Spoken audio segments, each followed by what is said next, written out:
Okay, so it is time for another casual camera conclusion, or what I want to call them from now on, camera deep dive. Just sounds better in my opinion. Today, Sony Xperia 1. So far, so good. I have to get into the typical disclaimer, especially for the people who are new here, just so there's no misunderstanding. Point number 1. The whole zooming in is not to actually show you how you usually use pictures. It's just to make it easier for you to see what I'm going to show you. Because if I would maybe just show you the zoomed out picture and you would watch it on a tablet or on a phone, it would be impossible to get into all those minute details and also flaws and weaknesses that I want to show you. Point number 2, updates. Well, obviously I can only judge the camera as it is right now. So in the future it might get better, but that's something that I can't include right now here. Just as I won't include point number 3, which is Gcam. I know everyone seems to see it as the savior, especially for low light photography, but this camera is so new and therefore not quite fully optimized in Gcam, and usually most people just use the normal camera app, and therefore it's maybe part for another video, but nothing that I will include in this one. Same as, for example, point number 4, and that's something that I actually have to specifically go into for the Sony people. Manual mode. I know most of you seem to use the manual mode, since if you know what you are doing, it will offer better results. But most people once again use the normal camera app and the normal auto mode, and that's what I usually base my cameras on, and that's what I'm going to do right now here. And point number 5. I know throughout this whole review, the whole judging will sound way harsher than it actually is, but that's just because I usually see the maximum and then what's not that good and mention that. If everything is good, I'm just not gonna extra mention it. So that's just the way I work. Keep that in mind. And now, just so we are seeing what we are dealing with, let's get into the camera app and see how that one works. So first of all, gestures. From left to right, you can swipe it between photo and pictures. Video, and the same thing also goes for the swipe for the selfie and main camera. So just to swipe down, there is no swipe up. As you can see, nothing happens here. What we also have, since we're already talking about switching modes, is this last mode button. That one I like, since it usually just shows you the last used mode and you can switch to them. Now, I don't like this in all situations. For example, if I make a selfie right now, and then I use the portrait selfie mode, it switches to that, and I can make a selfie. But if I want to now get back and make another selfie, I can't, because it uses the last mode, but not the last used lens. So that's the one thing that I just wanted to show off. Otherwise, what do we have at the top? We have a button for the flash, and you have more options than we usually get. That's nice. We have also a bokeh mode with different kind of blur settings, so the amount, different aspect ratios, 4:3, 16:9, and 1:1. Those will be cropped in though. I will show you the megapixels later on. Then we can also change something that is very rare, not just the brightness here, but typically also the warmth. That is a nice thing. We can switch between the cameras here, and here we have the options. We have self timer, still image size. So you can see here 16:9 and 1:1 crops in. Then predictive capture, object tracking, auto capturing, soft squint effect, lens correction, side sense, safe location, touch capture, grid lines, auto photo preview, burst with camera, use the zoom key for volume, zoom or shutter, sound, data storage, smart launch, launch with camera key. So that's that. Let's check the same for video. Here we can see the resolution, 4K, Full HD with 60, HD. We can also change the codec and turn on and off stabilization. The rest is pretty much the same. And on the front, it looks a little bit different in terms of resolution, because 1080p is the maximum. Now, what I want to also show off is the manual mode, which is the only mode that actually allows us to change HDR. In auto mode, it just does it on its own. You can't really influence it. But here we have autofocus, shutter speed, ISO, EV, and also white balance. There is no dedicated night mode. What it does in super low light situations, it just uses its own mode and it does something, but it's not a real night mode per se. And that's why I would say let's check the actual qualities of the pictures now. And to get that out of the way, I want to start off with the selfies with the portrait mode, because that one, in my opinion, is unusable. Because even though I already have no hair, it did not get it right. As you can see here, there is a cutout like a centimeter around my head, but also around my shirt. So this is something that constantly happens, and therefore, in my opinion, it's just unusable. So just to can see a few more samples. Yeah, let's just forget that and check the general picture quality, because that one is not great, but it is good. So let's see what we get here. First of all, I like the colors, even though they are generally more on the natural side, but sometimes they also tend to be a little bit flat, lifeless, and just a little bit dull. but definitely what's not ever is doing is over sharpening. I mean over saturating it or too much contrast putting on. Even though I also have to say that the sweet spot of this camera is a little bit small, because if you are too close, it already gets a little bit soft. But if you are too far away, it also gets soft. So the sweet spot isn't all that big, but generally, like you see here, exposure is a little bit of an issue, especially on harsh light or lower light. Like for example here, it shows that it needs a lot of light, but not too harsh light, because in good lighting situations you can get solid photos, but the moment it gets just a little bit darker, it gets very soft. And especially here, there is a lot of kind of artifacting going on, and it looks generally also very artificial, the picture, since it's also trying to kind of help with over sharpening, but that's not a good result. So generally, I am not impressed by this camera, not at all. Even the best shots are maybe just good, and once we get into lower light situations indoors, it gets soft, it loses details. On a phone, on a tablet, it looks pretty nice, but once you check this on a monitor and just a little bit do some zooming or something like that, you will definitely see that it quickly falls apart, especially here in lower light. Super soft, and even the display flash doesn't really help here, as the face already shows. Now, main camera, we see some swirling going around here, but that's not a big issue, because generally I have to say it is a very good main camera, but it's just a kind of crazy impressive also. Also very slow post-processing is going on, a little bit too much, and that just takes time. But here we can see also, once again, once it's a little bit in the shade, the dynamic range here actually worked good, but generally those pictures like here look way darker than they did in reality, and sometimes, as you can see here, way brighter with some heavy shaking, and I didn't really shake. And what happened here, I have no idea. Once things turn out pretty good though, you can get great results, because even though it is over sharpening, this looks still pretty nice, especially on a phone or something like that. We will get into one flaw that I think the camera has, like some other ones as well, but this is a generally pretty pleasing picture. Also here, for example, a lot of details still maintained in the darker parts, but in the brighter ones still, I think, and not blowing out too much. So dynamic range, once it chooses it, actually is quite good. Not all that super reliable is the autofocus. Pictures like this one, and I had way more, it just didn't want to properly focus on, but that's generally not that big of an issue. But the HDR thing is a little bit odd, because here I think that's the best example. This picture in reality looked way more lively. This looks a little bit dull, and it just didn't get it natural at all. Here, for example, it looks already better, and here, for example, as well. Just like I have to say, if you just normally look at those pictures, not going into all those details, you will be pleased. And with manual modes, you will get even better results. But I've seen auto modes that can do just better. For example, here, it did blow it out a little bit, but therefore we have still quite a lot of dark parts. And it got this quite nice, just as much as, for example, this photo. This one's a little bit of an odd one, and that's something that you will see a few times later on.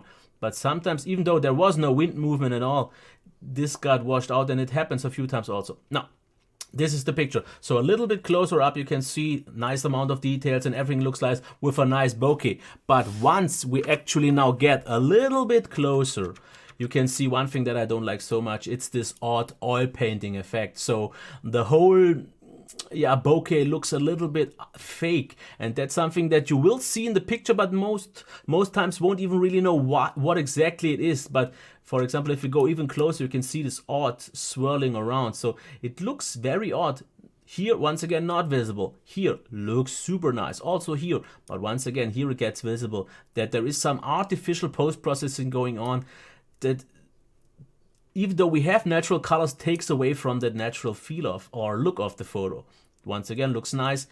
Tendency to slightly get things a little bit off, and also look a little bit just not that impressive. I would sometimes wish for a little more saturation for sure. Even though here, for example, it clipped a little bit, but that's fine. Here also looks good. Didn't get the autofocus right here, for example.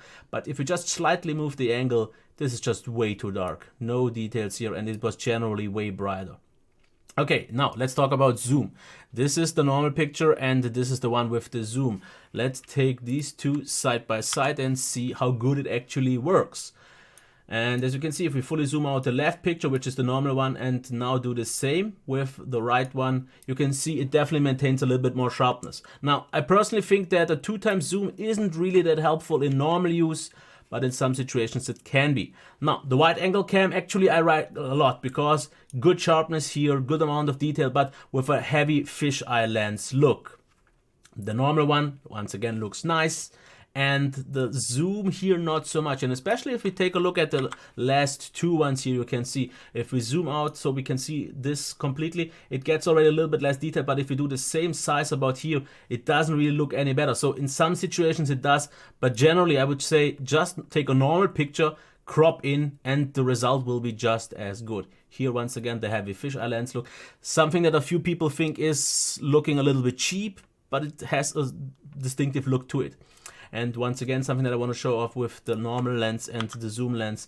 Look at how much more washed out this picture looks. Not even sharper or anything like that. So wide angle, I would use. Zoom lens, not so much. Once again here, super spectacular picture. Looks really, really nice with the wide angle. Yeah, a little bit brighter also with quite some over sharpening going on the normal lens. The zoom lens once again completely fails. As you can see here, there was no movement and I didn't move at all. So this picture got very blurry. Yeah, especially since it doesn't everywhere look like that. To show the portrait mode here for the main cam. Yeah, okay, let's check that side by side. Okay, we get some nice blur, even though it also looks artificial, but we didn't get a good cutout. Just look at this, it didn't get it right, and you can see the oil painting effect and some artifacting going on even way so. So there is too much processing going on, and even more so of an issue is that we lose out so many details in those bokeh pictures, especially visible here. If you check the one side by side, the right one looks so washed out compared to the really nice left one with sharpness on the background where we don't have it. But you also have to know that for the bokeh mode you have to step like 1.5 meters back to get the same frame, and yeah, that's not really usable. And the next picture shows this even more so. So side by side, I don't think I have to even talk about what's wrong here. Now let's get into low light, and my general complaint of mine, everything that is a little bit in lower light situations is generally by 1 or 2 stops just too dark by the camera. The quality itself maintains actually quite good. Just look at the ruler here. Nice and sharp, crisp text here also. I mean, some over sharpening is going on, but especially here you can see that not even the oil painting look is an issue. So this still looks good. This also, and this as well, but that is just way darker than it was in reality.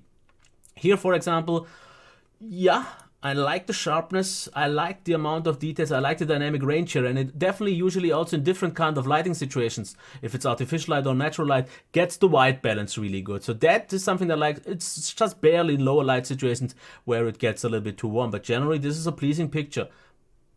But it was brighter in reality. Sharpness though really good, and well, it's not using a particular night mode. That one I triggered later on, I will show you that. Here once again, the heavy fisheye lens, the normal one, and the zoom lens. So ultra low light, I'm actually pretty pleased by this picture because it was so dark I pretty much didn't see anything, and it captured quite a good amount of details. Here, for example, that's what I meant. This is already kind of using a sort of night mode because the picture definitely took like 2 seconds to make, but it's way too dark. And a lot of other camera would compensate for that, but it loses out so much on sharpness, so it didn't even try to get it right here. And the autofocus didn't get it right. So yeah, that can be done better. This is actually pretty good because if we have some light where we can use the dynamic range, you can actually see if we go in, the keyboard is still sharp and everything around it. So here it made a good job. Here it obviously overblew the monitor, but it's normal to get this right. And for example here, it did actually make quite a good job.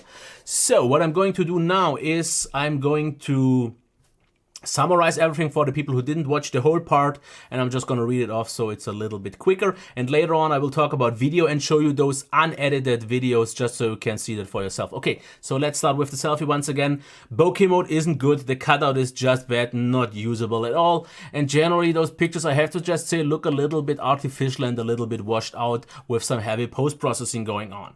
Generally on a phone they look good, but once you zoom in or watch them on a monitor you see those imperfections, especially also the picture looking always quite dull and flat, and once it gets into lower light situations it breaks in heavily.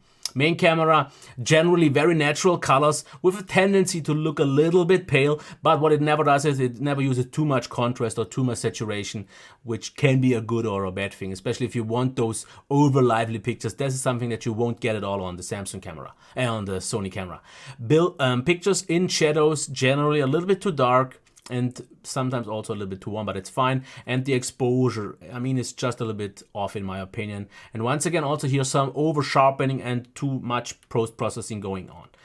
Dynamic range can be good if it is being used, but like I said, in the normal mode, you don't have access to manually controlling it. So sometimes it works out, and if it doesn't, it looks sometimes just off.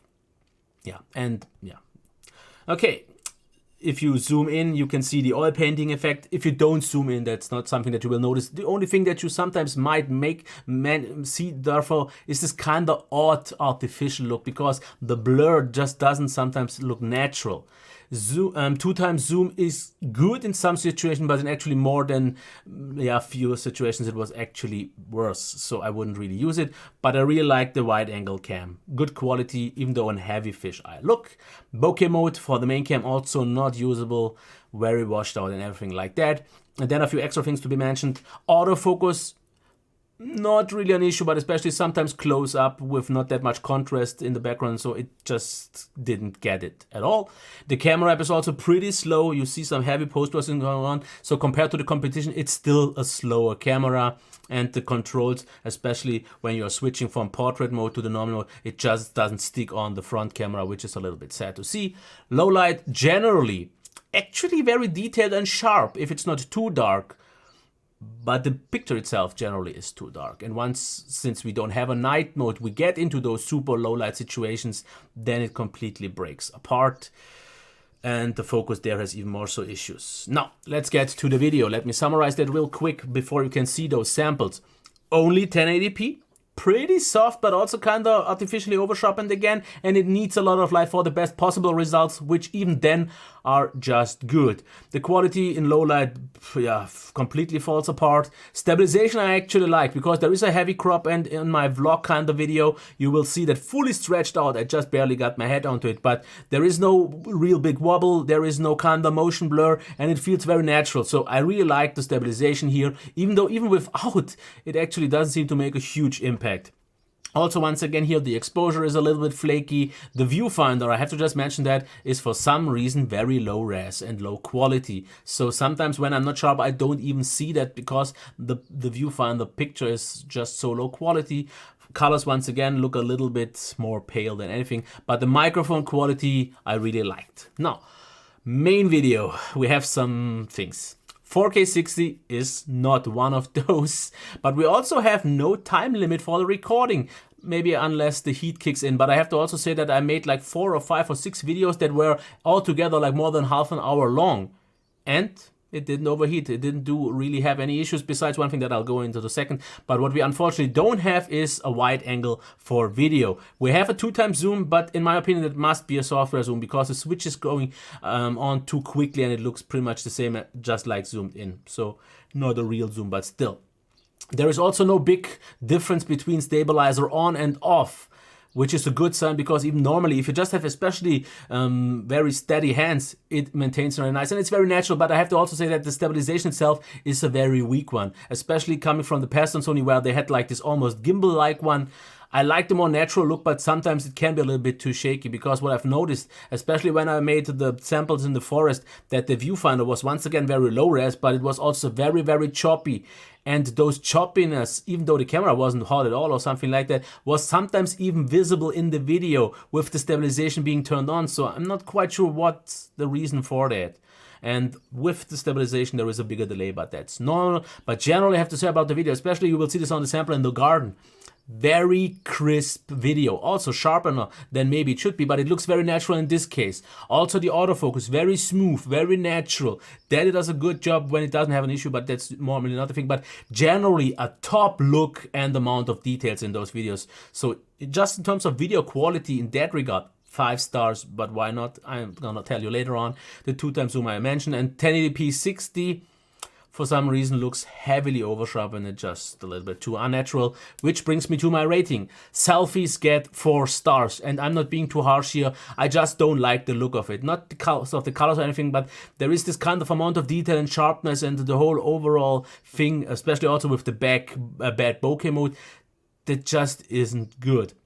Selfie video barely gets a 4, just because it needs so much light, and once it doesn't have that, it breaks completely in. I mean, I like the crop, but generally the video quality just looks so off compared to so many other ones with a heavy crop and so on. So I can't give it more than that. Low light gets only 3.5 stars, which could get a higher rating with updates, because like I said, generally just way too dark. If they fix that and maybe add, what I don't think they will do, a proper night mode, I could bump it up, because in less lower light situations it actually maintains a very nice picture that you can obviously on your own tweak and get brighter to kind of get rid of that.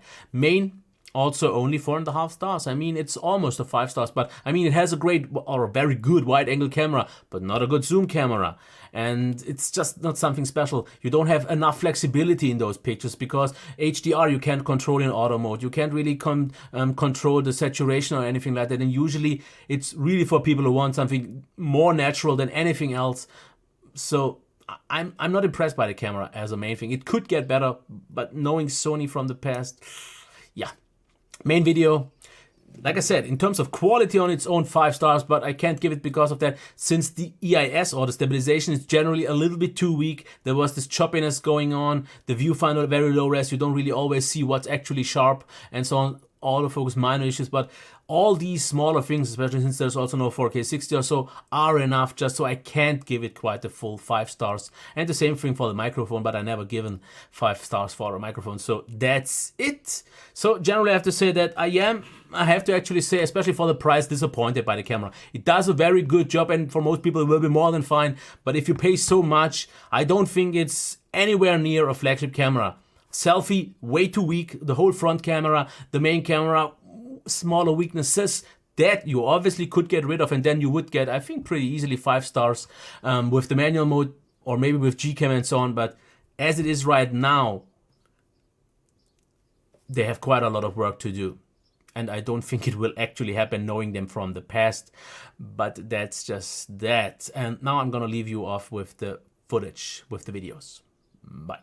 And this now would be the front-facing video of the Sony Xperia 1 in 1080p, because that's the limit. I mean, it's $1,000 phone. What do you expect, 4K? No way. Other than that, the viewfinder, low res. I pretty much don't see what I actually get here, because it looks extremely grainy, extremely soft. It doesn't look that bad in reality, but still, if I can't see what I'm shooting properly, it's harder to evaluate while shooting. Otherwise, the crop is a little bit heavy, but we should have quite good EIS. The wobble also doesn't seem to be that bad. Audio quality sounded quite good so far, but I really need to see the final outcome. Even though I've checked some samples and I wasn't really blown away by the sharpness, but yeah.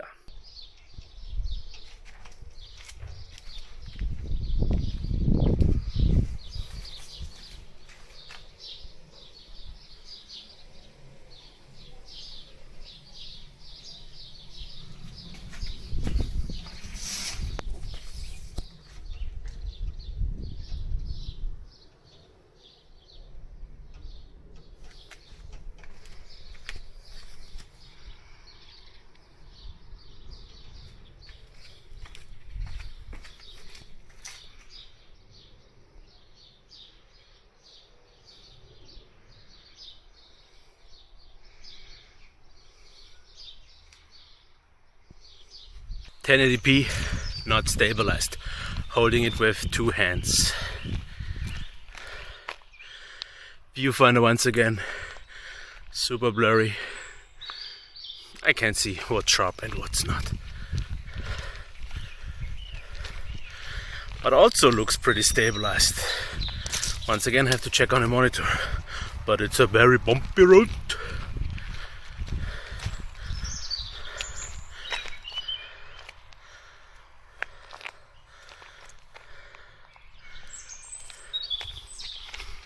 Let's try stabilized. Yeah, so stabilized definitely cuts in a lot more, so the crop gets bigger and should actually provide a pretty good stabilization. I mean, it already looked very stable without, and it should look even better with. So I'm gonna hold it a little bit further. So this right now is, for example, super bumpy if I hold it only in one hand. So if it can do this smooth,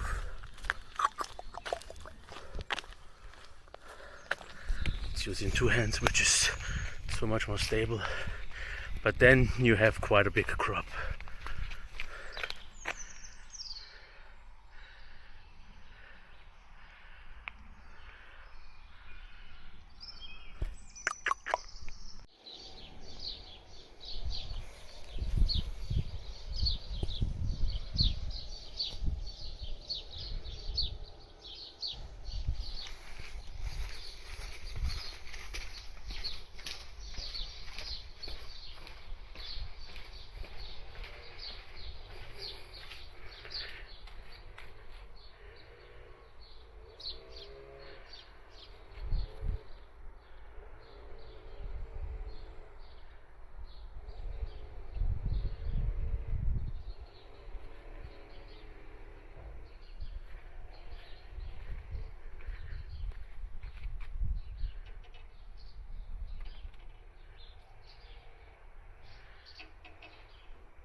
$4K, no stabilization.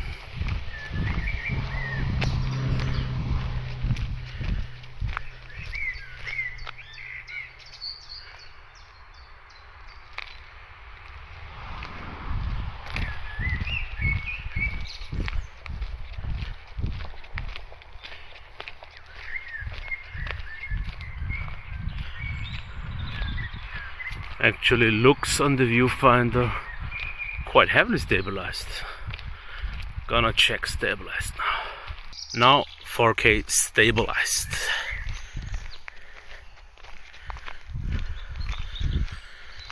A little bit of a bigger delay, but otherwise, well, we have to see on the monitor how it looks once done.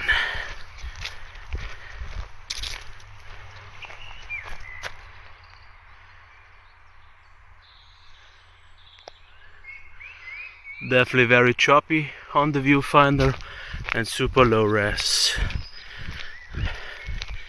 Maybe because to save power. Let's try the 2x zoom.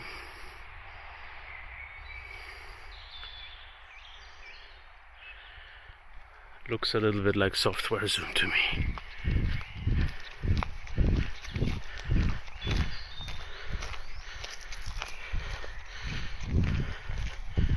Oh, super choppy. And that after 2 minutes.